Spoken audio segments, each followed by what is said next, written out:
Exemple TV Kitoko. Par contre, président Bobo, après sa mise au champ sur la tête, que je salue aussi, tu vois. Après sa mise au champ sur la tête, pour lui, c'était Colina noté, tu vois. Jouer nano. Or, peut-être vision naïe, ils qui la vision mon côté, tu vois. Pendant qu'il y a mon avis sur notre qualité, la théâtre et tout ça, mais ils arrivent à bateau va tourner la théâtre, on a écouté le côté na banzozi tu vois. Exemple TV Kitoko. Le président Ada Ilunga Star Boss que je salue, Aza il mutafali était ndibalo barasali to yeba na poto, tu vois. Na mikili poto donc tu as bien na ba film ouais, a film na ba film na Exemple TV Kitoko. Pas qu'il se loin na poison et tout. Il fallait bien parce que ce sont des gens, des personnes qui sont vraiment chères pour la Fortungai. Parce que moi, je dois premièrement parler de la personne de Ada Ilunga, tu vois.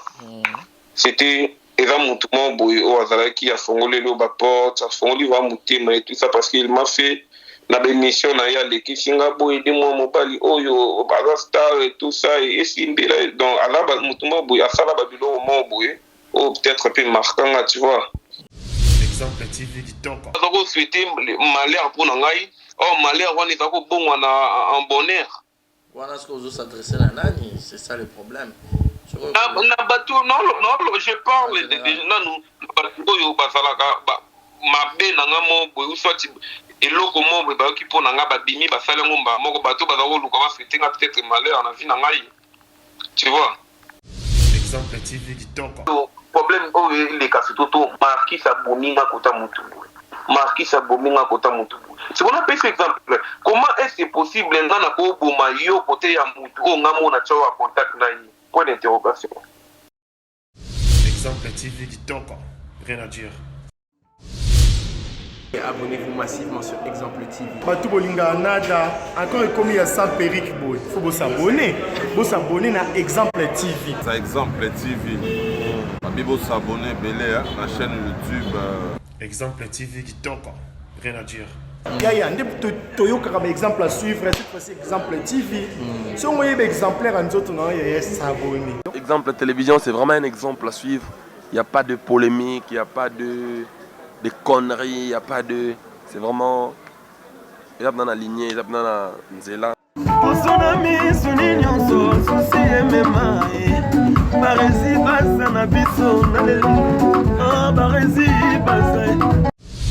Exemple TV Kitoko. Rien à dire. Voilà, bienvenue à tous et à toutes. Bonsoir mesdames et messieurs, bonjour.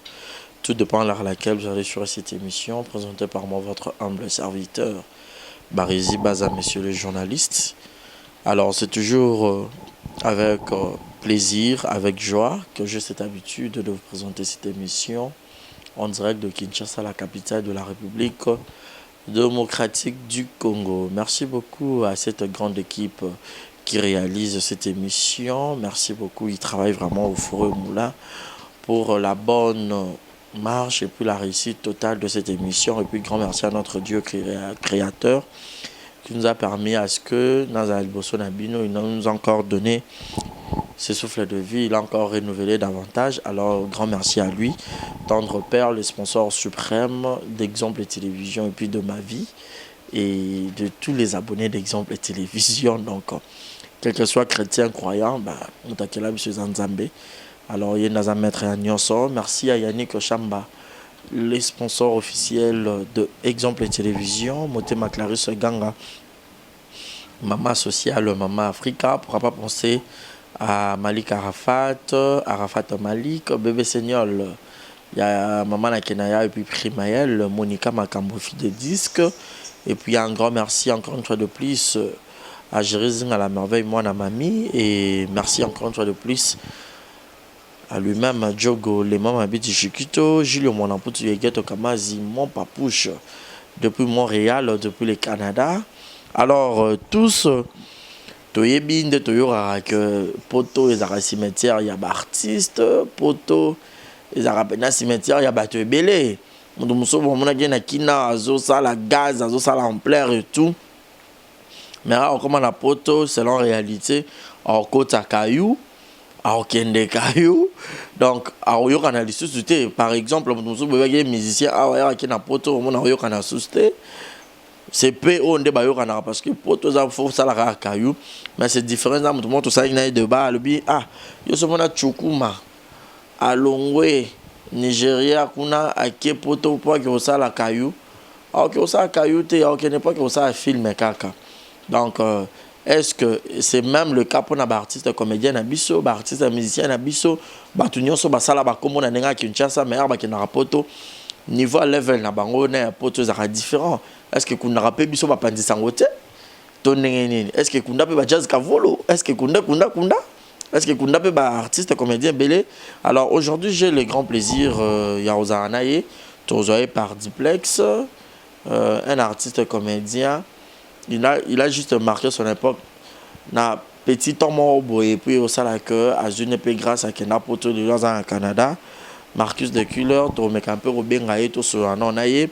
Et puis beaucoup de choses et l'Obama parce que je vous rappelle une petite histoire il y a Marquis Aza acteur il y a Bobo Manoka grâce à les étoiles de Bobo et au salaka ba eko longwa nde bakinaki et pas ya Ada au pasara moi na Bobo Manoka nde basala manoir de star ale ko longwa na bango ana nde bakina et pas Ada et au salaka Marquis Dieu a permis à ce que Akende à voyager le loisir en Canada alors tout ce année toye baneni azo évoluer kuna puis na Canada on to mona olé afanda metoro mona et puis na ba film pas azo prester à retourner pe libanda pe ba sangisi na oya Kinshasa guana ya travail ezai kaka toya boy na asilande ba kulutu mususu to ba mususu nde ba rapporteur à cimetière ya bingala continuer ka théâtre pour na Canada na Montréal bazana Herman Kasongo au peut mon qui na ba film maintenant Herman Pazali donc bazal quoi moi deux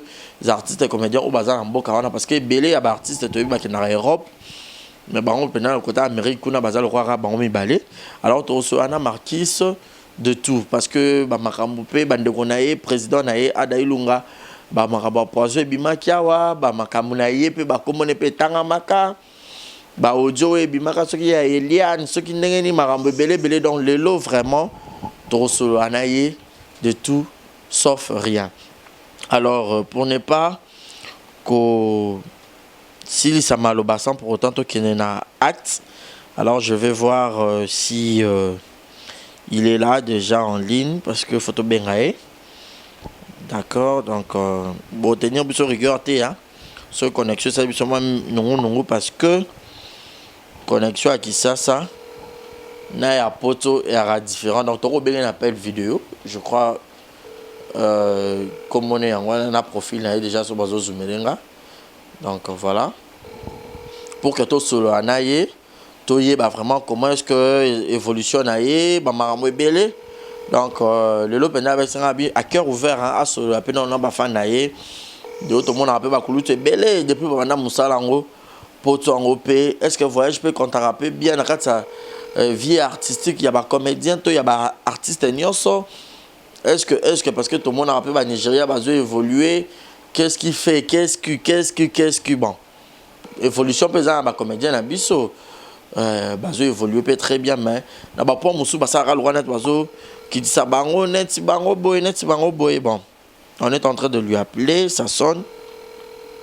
mais je sais pas s'il est connecté. Où est-ce qu'il est bah, on m'a écrit vidéo en pause. Je sais pas. Comme on bengaye non na. Voilà.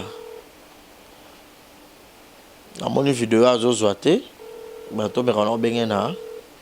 Appel normal. Alors le temps Yamara, je pense également à celui qu'on appelle Alain Kambaji depuis quelque part aussi. Je pense également à toi. Je pense également à celui qu'on appelle Willy Claude Jam, prêtre à Londres. Grand merci à lui. Grand merci à toi, Mélanie de London. Je te salue. Karine Omanesa, Maneske Anza, mais moi, c'est Anzela Minou. Et ton appendé belé, le roi porte à l'eau là. Allô? Bah, il m'a proposé une vidéo. Allô? Oui, allô? Marcus de Killer, bonsoir. Ouais, Père Boni. Kimia Bonio. Ouais, d'accord. Vous êtes en direct, hein? Un exemple de télévision. Hein? Tout ça, est surprise. Allô? Ah, vous êtes en direct, un exemple de télévision. Ouais, Père Boni. Kimia Boni Marambutu, Boni confinement, Nandenge ya Mikili ya Poto. Ouais, confiné dans tranquille, hein, tranquille, vraiment. Ma solution, c'est dans tranquille. Qui m'est dans mon zamba ça. Gloire à Dieu parce que pandémie qui surtout dans le Liban d'Ambouk et Bomi mais quand même ils ont envie donc ouais. Gloire à Dieu. J'espère que au respecter qui pensa geste barrière au respecter ma harmoniose. Des fois pour respecter non et surtout biso il qui vraiment brisque tu veux qu'on s'attendre même pas. Ah oui qui n'ont pas brisque tu vas voir na ba musique kuna genre na ba comment on appelle ça la Chine et tout ça et commis déjà la Chine et commis place et tout ça mais et après tu dois comprendre que comment tu fais dans un retard déjà biso tout ça tu rien biso le yengi et tout ça après bah yo fermer biso même vie bah fermer qui biso vraiment net va pays monsieur sauter et tout ça biso d'aller juste là que non bon se protéger et tout ça bah fermer le bureau on a pas mais net na ba France moi tout le monde net na ba France pour les ala qui bah peki si ba toi bima quoi tu vois. Ok. Baokangako. On s'en a baokangaba. Mais biso basé na bango genre kokanga batuté et tout ça donc bima na yo mais c'est protégé voilà. Voilà. Ok Marcus. Moi gentil na ba abonné na ba nyonso balinga yo hein. Na mota mukio ya ozara mo ba fan na yo hein. Oyebi. Ouais na ba fan wa finga non. Ba fanatique nyonso nzambe o Yesu kutu mwana nzambe batu nyonso balinga ki ete o ba finga ki bazali donc c'est toujours comme ça. Ouais, c'est ça. Oui, c'est et je salue d'abord tous les fans, il y a Marcus de Killer et puis bah fan tout il y a Exemple TV, il y a Messi les journalistes et Barizi Baza. Producteur en matière d'Enga Kombang et Tambolita Kos donc je sais que ça fait tellement longtemps qu'on ne s'est pas vu, on ne s'est pas parlé et tout donc là je suis sous le mail monsieur journaliste Barizi Baza Asala Nanga ou Amoni. Voilà Marcus donc toko tapena na mama Likambo poto ya cimetière à artiste ne ba benga yo onzima ngo ya cimetière poto kundaka batu kundaka ba artiste surtout. Ouais c'est vrai hein, kundaka vraiment ba artiste et tout ça mais ba vie na biso ba 11 na ba vie la richesse ba longola ba biloko wana ba longola déjà on depuis kala bango ndiko ba kundaki frère wana depuis et nous là toujours l'andapé dans mon qui bientôt là je sais bon on a ba film même si tourné déjà na ba de différentes chaînes YouTube et tout c'est bientôt là donc on se bat avec mais je sais que tout le cas de façon surtout au Canada tu sais tout ça na biso vraiment ébélité ba comédien tout ça na biso ka bongo moi tout ça na deux bengai na président et même ka songo quoi donc tout ça na molimo awa donc voilà tout ça na biso ébélité ba comédien awa mais tout bunda attends muke déjà et simba parce que bientôt là tout lancer film tout ça na batu ya Amérique ba momulo po batatu mutombo Herman Kasongo et les autres donc tout ça là babilo mon pour na part na biso en Amérique.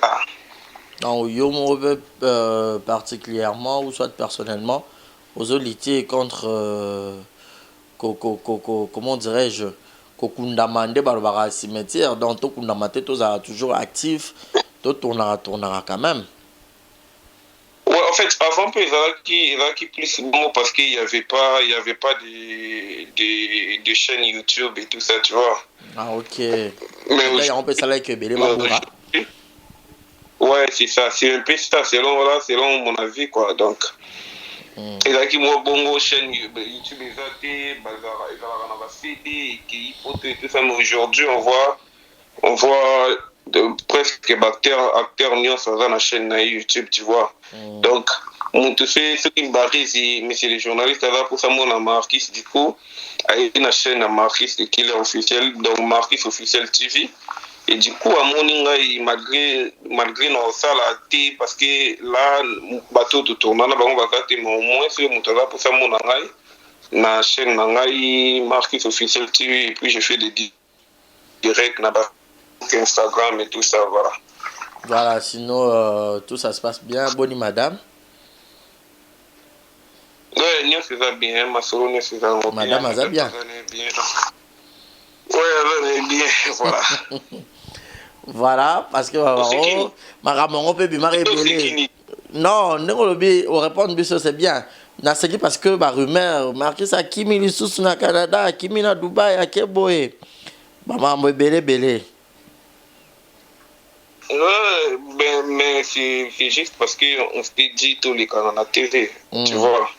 Tout le monde, et là où il y a tous les canaux à TV, tout ça, ma bouquet, tout confort. Maintenant, si notre vie est exposée, c'est donc tout coquille comment. Parce que tu sais, aujourd'hui, il y a d'autres gens qui veulent faire la base, la TV, chaîne, mais tout ça, tu vois, si moi, et oui, que les gens seront intéressés à Otala et tout ça, mais nous on fait avec, je sais où il y a bien, je réponds jamais na makambo ya batu baloba na TV, tu vois. Na loba na les capés na TV pour défendre tout ça, je fais ma vie. À part, les gens oublient, à part ma vie artistique, j'ai aussi ma vie. Il faut faire la paix, importe, mais au moins moi je fais ma vie, l'essentiel est là. Alors, une vie privée aussi, c'est tout à fait normal. Hein? Donc on est humain, donc tous on a de vie privée, on a de vie professionnelle. Alors, tu n'es pas de carreau, ça rappelle moi, le lingue, on a recours, c'est moi professionnel. Ouais, c'est ça. Voilà, Lelo Marquis, a où mérité na Congo, a où mérité na Moussala Ango directement. Nzonzi nkutu kolobata, yeka ya mon moukier. Mbala moko poto mbala moko libala mbala moko makambo nyonso kitoko tobenga oza garçon de chance otamona na chance oza garçon akisi po babi ba comédien pe balinga bakisi makasi surtout bino génération boyaki bana wana na bakisi na bango bana wana na bakisi donc tobenga ngonini yaka lupemba parce que Marcus être trop connu na Nzonzi pas vraiment. Mais trop connu, n'a pas page à la polémique. Trop connu, garçon morobo et combo et tamboli mbang na lap Satan. Hein? Allô? Ouais, nazo kao. Ok, question ngati. Et que moulaye? Aussi question? Ouais. Ouais, Miki Minga Mwanda. Ah. Tant moukier. Donc, je vais pas traîner dans un site et tout ça. Et voilà. Ok.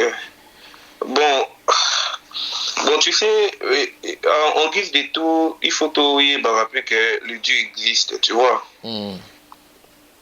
Allô? Allô, oui. Nazoka. Ouais, Nzambe. Ils ont pour la marque, ça qui est des poteaux, pour la marque, ça là, je sais pas quoi. Il faut Asimbaki, si ou soit. Il y a d'autres gens où pour peut-être, disons, pour la des poteaux, il faut ça là peut-être 80 films. Tu vois? Ou si c'est pour la des poteaux, il faut ça là 100 films. Mais aussi pour la des poteaux, il faut souffrir vraiment, mais il y a aussi. Je peux on n'a pas tourné pas ma carrière, type carrière et Sili, type succès. Et Sili, tu pas qui Bon, malgré pour te faire la tête de Balbara. Ouais, c'est ça. Et là, on l'a atteint, mais il y a aussi les gens, parce qu'aujourd'hui, les gens se disent que non, Marquis n'a pas tourné trop de films et tout ça, à qui pour tomber et tout, voilà, mais ils ont pris un bateau, ou à saliner film, et ma beau qui t'a poto, tu vois. Ouais, ouais. tokutana na banoko mosusu awa abetela biso masolo basia tula bamasolo ya ba président Ngadia banini na tourna et tout ça, tout le monde a pu bosser na président Ngadia na ba message et tout ça na ba grand mosusu, tu vois. Mais aolo bana biso ke à sala théâtre, on a sala théâtre et tout ça mais tu vois. Mais si tu peux me dire que non, il fallait que kaka ye bana pona ya poto, c'est juste pour dire que non, mutu na mutu azalaka na ba chance na ya vie, mutu na mutu azalaka na temps eza neti yo ndeko nanga barezi boye okozala yo ndenge ozala na osala cop na yo ya ki journaliste et tout ça, mutu mo bayeka lobi asali émission moko lobi a voyager, tu vois. Et là que non, mutu na mutu aza na temps na ya voyager, mutu na mutu aza eza buka ko voyager te, mais mutu na mutu aza na temps na ye ya moins vie ko fongwa melaye, tu vois. Parce que quand ça lobi poto il y a des gens peut-être au hasard qui n'ont vivre mieux que Marquis na poto, tu vois. Eza nango kaka poto te eza soki nini te, mais eza ke non mutu na mutu temps na ye ya kofongwama na vie ezalaka. Voilà, c'est un peu ça par rapport à ta question. Je sais pas si tu as répondu à la mienne. Ben voilà, c'est bon. Toro balipa mboli wana payé ka pemeni ya président Ada to ezalaki nango déjà bando tamba na ba chance nango dépose aki na les étoiles ensemble pour ne pas président Bobo. Lipamboli donc ouverture ya maramuna yo dans le biais d'un temps par temps, parce que peut-être aux aguets pas président Bobo peut-être ton rôle battant en ezaki teto kokangama peut-être na président Ada. Le problème c'est quoi chez président Bobo tu as tourné na Congo, tu vois.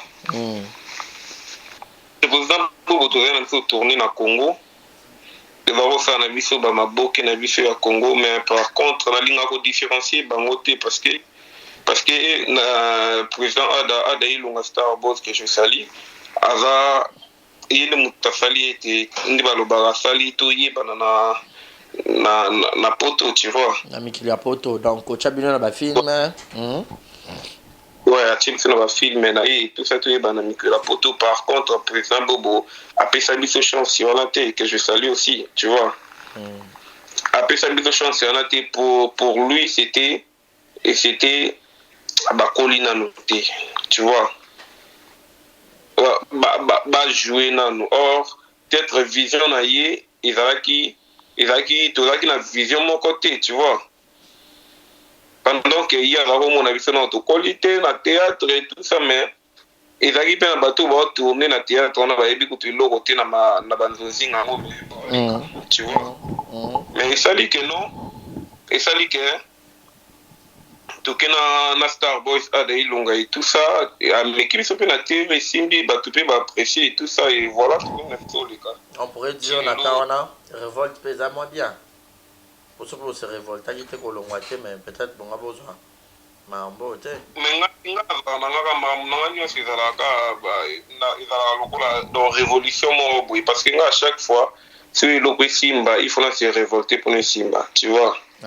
Et je ne dis pas qu'il va bien fait, parce qu'il a fallu pour la Congo toute indépendance, il a fallu les Congolais se révolter, tu vois. Pour les Noirs, un privilège, mon Afrique d'ici, il a fallu les Noirs se révolter, tu vois. Et à chaque liberté, nous faisons moi révolution, moi batou, donc voilà. Voilà, ok, merci beaucoup. Donc nous molo. Et ça qu'on a une histoire à poison, on a Ada Ilunga, Raïs, bateau Bozaina Mona Kinshasa, et surtout que Marquis Ozaki, tout bien acteur chéri, il y a Ada Ilunga. Marcus. Ouais. Ada Ilunga, donc c'était terrible. Et ça, qu'on en est nini. Koyoka l'histoire de poison et tout. Moni, quand des fois on parle de l'histoire, genre il y a poison. Poison, moi, mon poison égale liwa, tu vois. Malgré Dieu existe, malgré Dieu a changé la situation et tout, on sait avec Dieu tout est possible. Mais quand des gens parlent de poison et tout ça, on se dit déjà poison égale liwa, tu vois. Déjà, tant on a eu quoi qu'il soit on a poison et tout, il fallait bien parce que ce sont des gens, des personnes qui sont vraiment chères pour la Fortungai. Parce que moi, je dois premièrement parler de la personne de Ada Ilunga, tu vois. C'était Eva Moutoumon Boye au Azara qui a fongolé le porte, a fongolé va Moutima et tout ça parce qu'il m'a fait la émission na ya leki singa boye de moi mobali oyo baza star et tout ça et simbila donc ala Moutoumon Boye asala babilo mo boye ou peut-être peu marquant tu vois. Et là non na kolinga mabe na été linga vraiment na yuka na mabete en fait d'ailleurs pas yebi et y compris Raïs Lubula. Donc il fallait qu'il n'y a pas si yango tu avais remarqué, j'avais pas hésité sur la chaîne Marquis officiel TV, j'avais pas hésité d'intervenir. Avant moi aussi je pensais n'avais douté mais je me demandais est-ce que Bakoki Coco ça parce que c'était comme brisque comme ça au Vandika Boué Toyoki que non Ada Ilunga avec une émission moi balu dans les poisons avec une émission non oui avec une émission on a les Ketchu et tout ça que je salue aussi les Ketchu je salue aussi en passant donc voilà Ezaki avec une émission et tout ça là il trouvait un boulot et tout non bien na meki Natalika ba moment fort et tout ça poison donc normalement mutué mon pas l'équipe de la poison et ça là il n'a vraiment pas tout na bengi na sololi na ye expliquer parce que avant déjà à bengai parce que tout ça on se voit que non bella et tout ça non pas bien te ba dilo mo bongo et après dès na yoka ayo les canadiens fait galobio à poison et moi il va le surprise pour Ezaki surprise pour nous parce que déjà Ezaki n'a symptôme mon boy Ezaki tout ça on se voit na yo quand to boy c'est bien on se voit na comme tout le monde non ay groupe les lois répété tout ça yo pas bien taqué tournage donc voilà. C'était comme ça. Donc, il y a une surprise pour nous. Comme il y a dossier, poison de. Voilà, les cas qui je sais. Zambabi qui s'abango, bazana bango bien. Voilà, merci beaucoup, Marcus.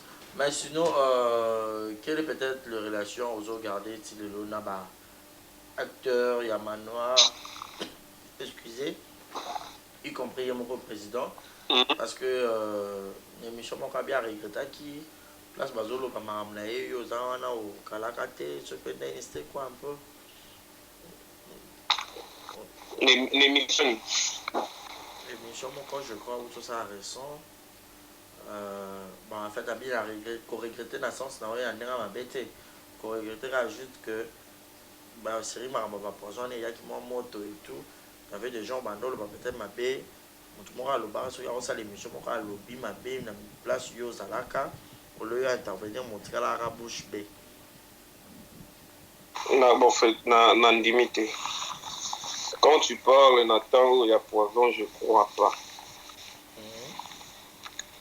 Et je crois pas. On s'est rappelé, t'es? Non, je crois pas.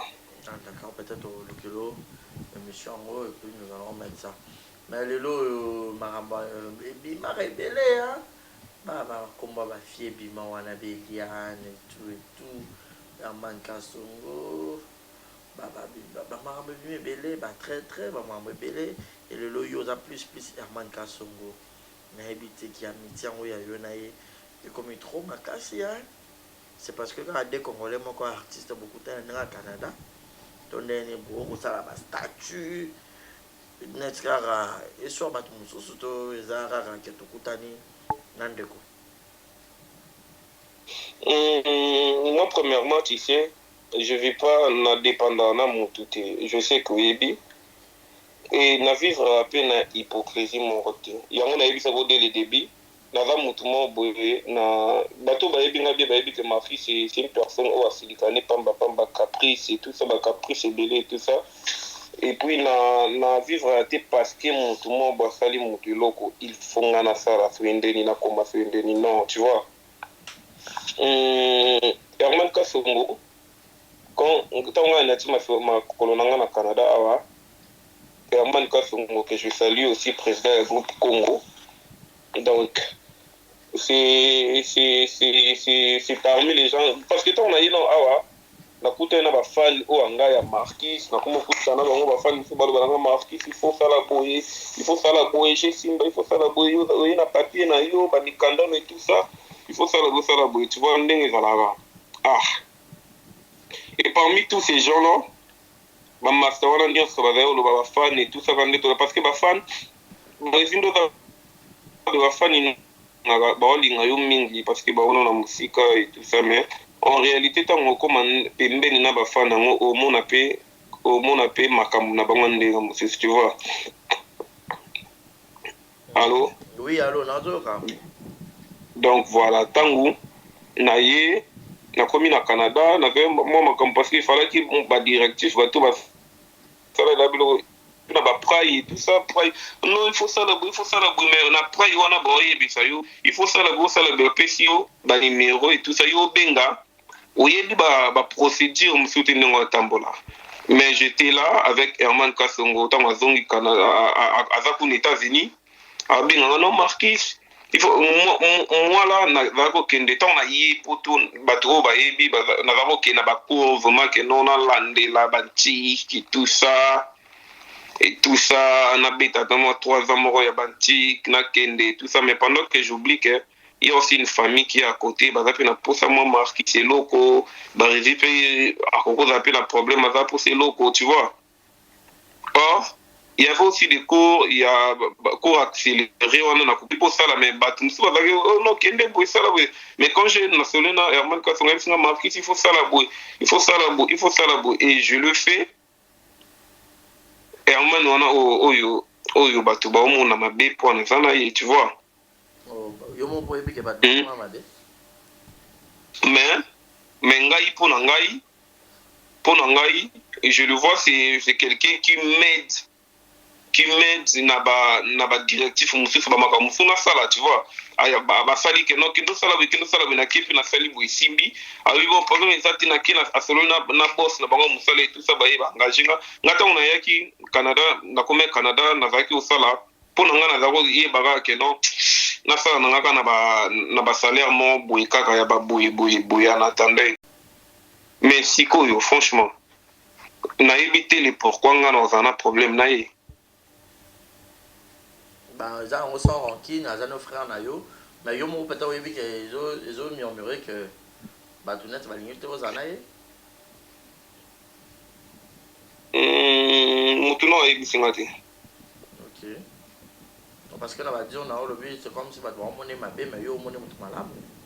Ouais, je dis ça parce que Eva qui marambo na toyoka qui avait internet et tout ça toyoka pe atala ba journaliste ah ouais tout ça balobaka marqué si on a Herman wana donc babilo mo bongo et tout ça mais pour moi na ngande mutu na so na ngande mutu na yebi tu vois mutu alanda babi bisalanda ka esika mai chola tu vois moi je vois mes intérêts yango na alanda à part wana na éviter l'eau mususu na alanda parce que ngana na dotala pe par na premièrement tu vois d'accord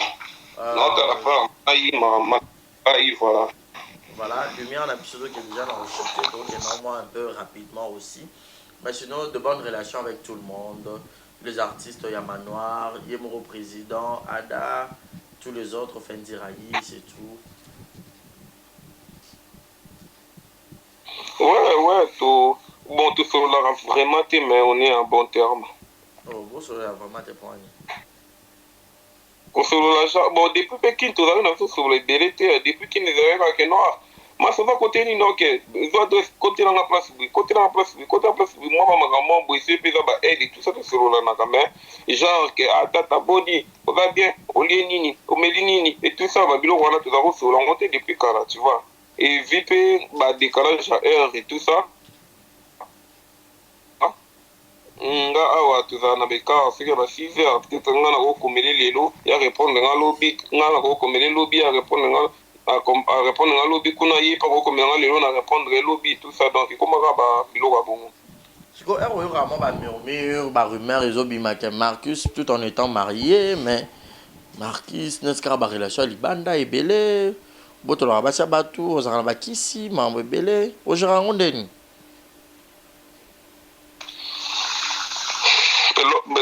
je crois dès le début na yebisaki ok non on a aimé qu'on avait préféré il y a une vie à Oleka na TV tu vois vie à TV et tout ça maintenant on doit faire avec donc toko boya TV makambo eleka c'est makambo bima bima toko boya ngote eza makambo bima nango et puis moi je vais changer quoi si une personne passe à la télé pour dire que non Marquis alingi moi si nanga Marquis alingi makambo boy donc tu vois donc pour nanga non je vois pas makambo na ko lo balade si eza makambo ebimi nango ndenge ebimi ndenge pe ici là na éviter yo kani non kaka ndenge na expliqué wana na barumeur blomo bongo même en fait na waka basi nyonso ya baartiste bazalaka mitema minene parce que basi mosusu peut-être omona batombokaka mpe bakozwango likambo ya solo mais peut-être babosanaka ke mobali nanga aza homme public bamakambo ekobima ebele mais bogera yango mpenza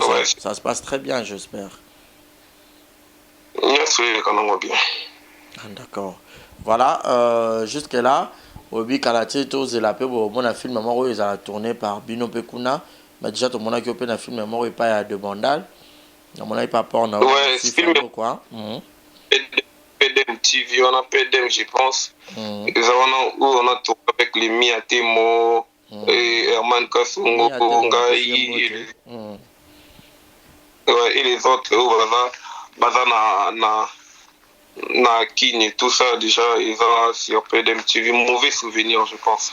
Voilà. Statut numéro Tchaki, parce que j'ai ce téléphone, la capture qui au Tchaki n'a comme on a j'étais trop inquiet, na kamwa qui obi ba tout ce qui bazo tonga ngai na soma na ngape na koma na ngape soki ndenge nini te ngai mwana bato na boma pe mutu te soki nini.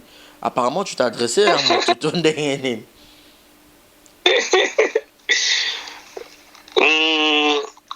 Tu vois, moi là, je dis toujours, j'ai pas de problème avec qui que ce soit, tu vois. Mais le problème, c'est quoi? C'est il faut qu'au moins un minimum, il y a reconnaissance, tu vois.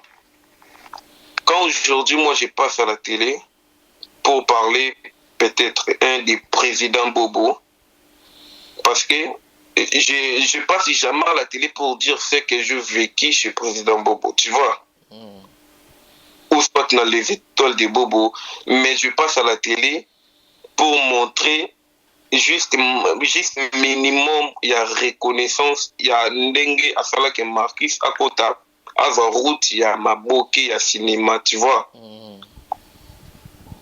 Quand aujourd'hui, et tout ça, oui, personne n'est parfait et tout ça, tu vois. Mais aujourd'hui, les gens oublient que yé azana mabe, yotalaka mabe ya mutu, ou yasala kili kambo. Je sais pas, naza un peu na parabole. Tu vois. Apparemment, ça a un problème, n'a mutu encore. Pour dire quoi? Si aujourd'hui, moi je viens, je dis à 1000 personnes ce que j'ai attendu pour Barési à propos ya Kombo Nangai, tu vois.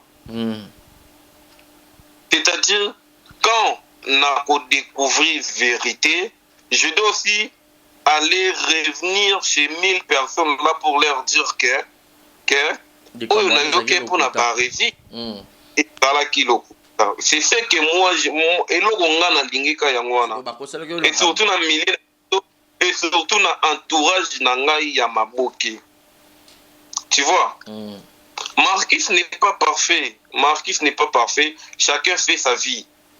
Et je ne crois pas que... Parce que, au moins, le problème, c'est quoi? Aujourd'hui, ça m'étonne quand aujourd'hui, on a vendu quelque part, Nayoki, Moutumo, Bayebi, Singa, Makambupo, na Barési, et que, bon, tout ça, batou. J'ai eu des temps où on a vendu na Barési. Na Roloba, carrière, il y a cinéma na Congo, tu vois? Na passé on a Barési. Tu comprends? Parce que toi, déjà, tu es la première personne aux Zonga, pendant que j'étais rien, comme on dit, pendant qu'il y avait un na yebanité na maboke, on dit que l'émission na yo, tu vois? Tu vois? Donc, c'est-à-dire, ce na ye lelo na yo ki, ba ebisinga non, Barési alobaki makambo moko boye A, B po na yo, avant d'agir, ou soit, donc, n'a pas interdit mon tout est pendant Sangoba Yeba. Mais, avant d'agir, je dois analyser, est-ce que Barési a Kokoloba Awana? Tu vois? Voilà. Est-ce que Barési a Kokoloba Bewana? Et c'est ce que les gens oublient aujourd'hui. Matoubalingasu qu'on analyser, surtout moi là, personnellement, je ne sais pas. Na comment vivre, hein, lokola na sala batu ba mabe moko boye na maboke siko nde balobi que c'est que te l'homme aura semé il moissonnera, tu vois. Nga siko na comment vivre loka bongo mutako zonga na problème mo boye apanzinga sango loka kindoki, tu vois. Et c'est parmi des choses où ça les péque, Marquis n'a pas fait beaucoup de films, mais c'est parmi les choses qui a fait en sorte que là c'est propulsé Mbang. Tu vois? Moi, mais c'est parmi les choses parce que quand aujourd'hui quelqu'un se permet, il y a une photo dans à Sololina, la page La Mama, que je salue aussi, la page La Mama, à Sololina, page La Mama, pour dire que non, l'Obana Marquis a saliboui, page La Mama, tiens. Or, pendant que Yende, Nzembo Nana Lubaka, et la Moïse Biye, Moutumo Balubaka, Alubaka, Bazaki, Lukilanga, malheur, Menzambe, Abaloli, malédiction, à bénédiction, tu vois. Pendant que tant la maman pêche, page et tout ça, la maman a publié, ça comme s'intéresser dans Marquis, ça ni comédien mon bozanani. Pas mon aboué, les news des stars a publié que je salue aussi Marie-Laure Mwaka. Na vie na zoro mabia là. Mutupa comme neni. Marquis Sozanani, Marquis Sozanani, Masola qui n'est publié, Babouzoba qui n'est publié. Tu vois, de façon, Basali, Kobabe Ramoni. Propagande dans la sans les savoir. Tu vois? Ok. Voilà, Marquis. Basali. Parce que moi, aujourd'hui, on me publie dans des pages où on publie seulement de musiciens. Tu vois? Et puis, pour ne publier dans ma page, je n'ai pas fait la base, moi, oui. Je n'ai pas fait la base, moi, je n'ai pas publié dans ma page. J'étais comme ça, on a parlé dans mon. Pas publier dans la page, oui. Pas publier dans la page, oui. Pas publier dans la page, oui. Pendant que Bango Bazako souhaitait malheur pour Nangaï, malheur, on est en bonheur. Voilà ce que vous s'adressez à Nani, c'est ça le problème. Non, je parle de non, mabe nanga mo boy soit eloko mo boy ba ki po nanga ba bimi ba sala ngomba moko bato ba zo luka ba fitinga peut-être malheur na vie nanga yi, tu vois. Na éviter ce yo za pour na s'adresser na nan. Bon, na éviter yo ndem toye baba. Faute du temps, faute de lumière, donc to comme vraiment cochiter Marcus. Na éviter quel est peut-être un mot de la fin pour Nalelo. J'espère que tu vas continuer sur le lobby pour la monnaie aux appels à la minga roloba. Tout ce qui va consommer dans Oyo. Tu vas continuer là aussi sur le lobby. Ce que vous avez à se disposer. C'est ce que je viens de dire. Parole dans la souka, je vais m'adresser à mes amis, à mon entourage. Surtout. C'est qui problème à Marquis. Baya Kota Marquis, na yo qui bouille, na yo qui bouille, na yo qui bouille. comme moi, oui, que je suis trop direct. Quand je me permets déjà de publier certaines choses sur mon statut, carrément, je me dis, oh, oui, tu vois. Parce qu'il y a une publication à la statut, j'avais cité des noms à battre. Oui, Natanga qui va combat battre.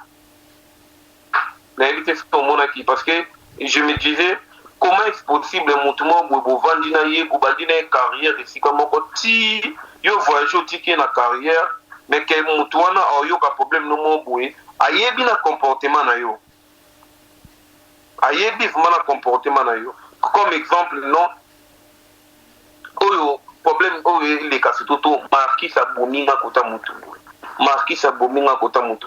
C'est qu'on appelle cet exemple. Comment est-ce possible nana ko boma yo côté ya mutu o ngamo na chawa contact na yi? Point d'interrogation. Sans moi, donc yo mom to chai bon en contact et puis c'est quoi yo? Et comme nana barezi na ebisi barezi na va fani mo bo et tout ça a sepela na yo et tout. Na yo ki mutema pasi te na bi fan on a pc numéro na yo pe na tindelo numéro fan yona et après les mêmes marquis ça qui a ABC batu a ABC fan yona que barre ça la rabouya tout dans la batu ko hein tout dans la rabouya mo batu parce que il y a des gens moi j'ai croisé des fans oyo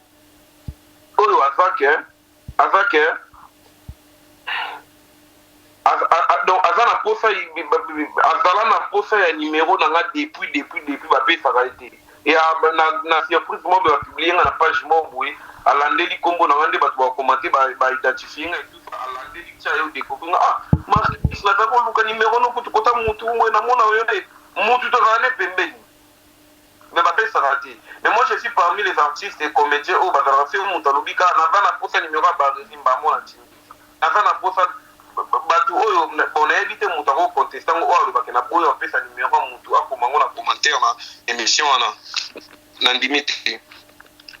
Mais comment est-ce possible au leto luka to garder ba bonne relation tout va la bien parce que au moni lelo moi je suis au Canada. Il y a des opportunités, mon fils n'ose mon Herman Katsongo, tu vois. C'est-à-dire, il y aura aussi d'autres, parce que si tu quittes un avion, donc quitter un avion, déjà, et dans la quitte, un peu de temps, il y a un jumeau, on a un mélange, on a un avion, tu vois. Vraiment. Merci beaucoup. Je suis au Canada. Alors, il y a au Canada, et c'est que non, Marquis, moi, est-ce qu'on trouve pour ma relation pour la Nini? Vraiment. Ok. Tu vois? Donc, Zambé, pour qu'on a petit courage, là-bas, artiste, comédien, et tout ça, la maladie à Motema, Mamba Viol, et qui est rapidement, vraiment, Tomina Souka.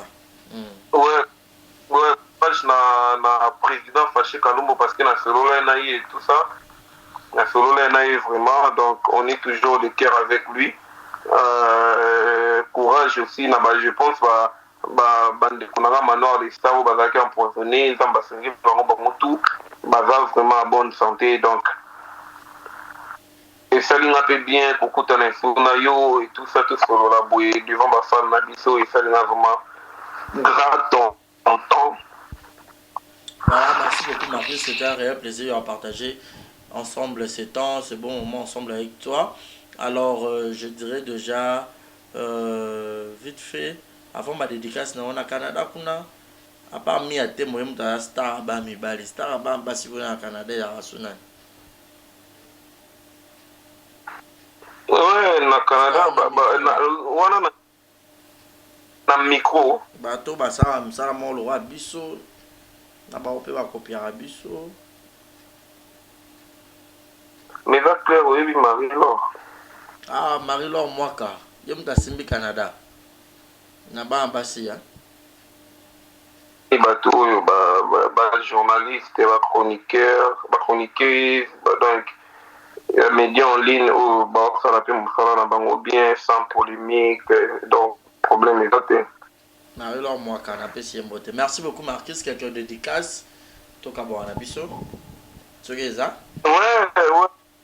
Napesi mbote na bafana Marquis Killer nyonso, surtout ils sont tellement nombreux et des fois on a lingotanga bakombote parce que bamisu bakima donc bamisu bakima que Marquis atanga bisoka et tout ça.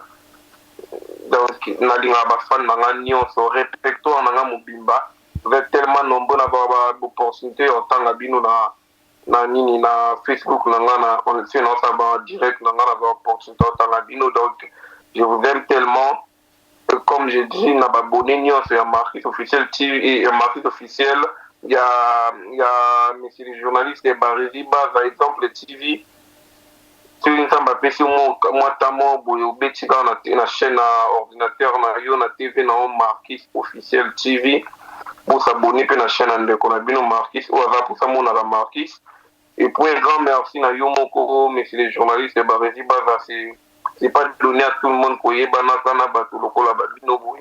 donc et ça l'est vraiment bien et tout ça et puis na pesimbote na maman nanga bientôt c'est son anniversaire le 4 juin donc j'attends vos cadeaux et surtout de la part de monsieur journaliste de Barési Bava na lingena faire le mot beau que l'eau filmer et tout ça mais na boya qui nanga bientôt la paix anniversaire Nangaï, si Dieu le veut, on va faire un truc là pour la Barcelone et tout ça. Je m'aimerais bien aussi participation à si Dieu le veut. Parce que c'était prévu vraiment à pour l'anniversaire Nangaï, mais et moi il m'a confirmé où il s'allie. Donc, c'est quoi, ya? Ah, c'est quoi, où met toi, Pékin? Ouais, mais. Ouais, il a prévu pour l'anniversaire Nangaï, le 8 juillet. La cookie si mort bien et tout ça donc c'était prévu là c'est tant qu'on la maman et tout ça mais confinement et ça les sur défaut et tout ça je crois je vais tout fait dans mon Canada attends la musique et tout ça mais tout c'est dans mon Canada tu vois et nzamba osunga mbote na bafana mangani so roli oleke mon ami Herman Nekasongo président et puis Marc Jacob de Montréal, Miatemo, donc batunanga nyonso quoi, Martin, donc na pesi bango nyonso mbote, bazala vraiment bien, batu ba sélection nanga Canada quoi, donc. Merci. C'est un peu ça. Merci beaucoup Marquis, merci beaucoup. Totikio. Na ba question aussi, pour ce tour, opportunité au faut na répondre bien que. Non, répond. C'est bon déjà, donc ton ato et tout. Vraiment, il sait très bien. Merci beaucoup, très gentil. Ouais. Mais et puis, na bafani o bago finga kanga lelo ti lelo na ba commentaire na yo na tout à l'émission là. Donc bon, continue pour traquer na ba liste mon boy donc. Nzambe moi justifie ma kambu na ba. Merci beaucoup Marcus. Ok, bye. Donc, c'est plus vraiment. Bye, n'a pas abonné sur Exemple TV. Donc, on est ensemble bientôt pour vous filmer un marqué officiel dans Exemple TV. Donc, oui, hein, merci beaucoup. Merci. Au revoir. Ok, bye. Ben, et voilà. C'était là, Marquis, donc ça n'est fini pour aujourd'hui, faute de temps, faute de lumière, et puis décalage à air, Torosa, émission au bus déjà remis 22h. Alors, portez-vous bien et restez connectés sur nos antennes, restez connectés sur Exemple et Télévision, abonnez-vous massivement. Biso pe Torosa direct en haut, le roi na YouTube, le roi na Instagram, te na YouTube, na boye appel vidéo tout sur lui avec l'invité to bando sala on pe na boye na ba comédien belé à ba diaspora. Yo posa comédien to comédien moro bima libanda, vous appelez la maison tout sur là, on bo to sur là. C'est pour tout le monde, comédien ou artiste en vidéo. Donc voilà, artiste de la diaspora, la vidéo, d'ici là, portez-vous bien et bon tous des programmes. Merci à Adji, merci à Julien, merci vraiment pour votre disponibilité et surtout pour votre assistance. Giovanni Baza, mon petit frère Cadet. Merci aussi à Osé Baza pour ton appel aujourd'hui, mon petit frère. Notre avant Cadet et puis Naomi Baza. Grâce Luzolo aussi, je te salue. Grand merci à vous tous qui ont suivi cette émission. Portez-vous bien d'ici là et bon suite de programme. Bye bye. Voilà, bonjour, bonsoir. Batunion sur place Bogota Labiso, Mbote Nabino. Partout dans le monde, non seulement la communauté congolaise, mais les Ivoiriens, le Gabonais, le Français, partout où vous suivez exemple de télévision, Barizi Baza, monsieur le journaliste Nabino Yeyo. Alors, je suis venu vers vous pour vous annoncer que désormais, Barizi Baza, exemple de télévision, tout ça, les fondations Barizi Baza. Fondation Barizi Baza, Eza wana pona ko aider, pona ko sunga. Bato nyonso bazana ba problème bao nyonso bazana ba problème ezala ba problème mo ko toucher peut-être social bazanga ya kolia bazanga ya komela nzamba tout nsi motema nanga ya mukie oyo to kubanda kozo to banda ko kabola yango na ba orphelin na ba na bitike na ba parents oyo ba comme déjà na ba âge avancé o beta batika bango na ba veuve en fait ba vieillard ba veuve et tout to banda kabola na bango yo muto kozala toucher o banda kotala biso. Vous avez besoin de contribuer à pas 100 francs parce que la Bible nous dit c'est lui qui donne aux pauvres prêtre à Dieu. Alors sur un yo dev sanzambe bon mengona oyo zora to moi muki oyo zora kabula ngona bango alors to bando que rememela ya bango parce que ah exemple télévision les appenda exemple donc tozawana pour na ONG na biso auto lancer yango accompagné avec Yannick Chamba qui est mon sponsor, qui est mon boss, qui est touché dans les camarades à Barizi. Pourquoi pas 100 francs on a pris dans Zorato, Kabola, on a banabiti qui est orphelin, Tobando Kita, Tobando ça la descente. Alors, numéro d'abus c'est affiché, on a Yom Tozo Talabiso, aux années Lamba, aux années carton, Tobando Tinda, père, chaussure, il y a Bana, il y a âge, Nyon, au Sangi, Sigara, Tobando Memela Bango, et pas la monsieur ça. En toute sincérité, tout ça, mais c'est une question de conviction, une question, il y a Motema donc, nous tous a touché, accompagné de Yannick Chambawa, que Barizi Bazana contribué à la vision pour que tout aider les orphelins. Donc, nous tous côté la biso, on a besoin d'aider les orphelins, pour hésiter à bien biso, adresse à Kitoko Yangoyo, exemple de télévision. Merci, merci, merci, Fondation Yabino Yangoana, merci beaucoup. Beauté Oisa Brand Cosmetic UK, Oisa produit un doto et l'on a rabatache. Sopilini cosa na tema ko ya bia ya propre, Oisa produit ya kosela. Oyo eza pola maboko pour la batache, ya makolope, ba genou et ba coude. Oisa huile et kendaka na produit un doto. Donc, ce que vous intéressé, vous continuez de ce message na WhatsApp. Exemple TV Kitoko, rien à dire. Abonnez-vous massivement sur Exemple TV. Batou bolinga nada, encore comme il y a 100 perruques, il faut vous s'abonner. Vous s'abonner à Exemple TV. C'est Exemple TV. Vous s'abonner à la chaîne YouTube. Exemple TV Kitoko, rien à dire. Il y a un exemple à suivre, cette fois-ci Exemple TV. Si on voit un exemplaire en autres, il y a s'abonner. Exemple télévision, c'est vraiment un exemple à suivre. Il n'y a pas de polémique, il n'y a pas de conneries, il n'y a pas de... C'est vraiment... Il y a dans la lignée, il y a dans la nzela.